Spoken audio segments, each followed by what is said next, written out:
Welcome to Burlap Teachers. Enjoy the video. In this video, I will explain how to play Stellaris on Xbox. To begin, you will navigate the galaxy map using the left stick, while the right stick controls the camera. Pressing the A button selects objects and B cancels actions.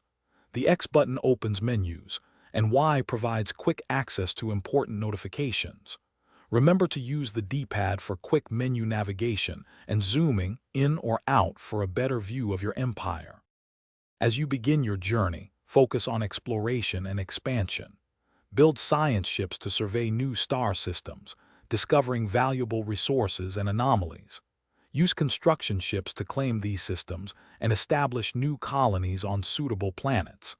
Maintain a steady flow of energy credits, minerals, and food to fuel your growth.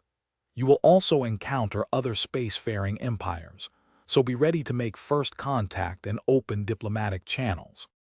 In the mid-game, your focus shifts to managing your growing empire and interacting with the wider galaxy.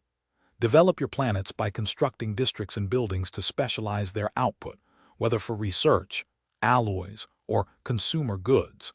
Engage in diplomacy to forge alliances or establish trade agreements. Continuously research new technologies and traditions to gain an edge. Always ensure your military fleet is robust enough to defend your territory and project power. The late game often involves large-scale conflicts and the pursuit of victory. Customize your fleets with the latest technology to create powerful warships.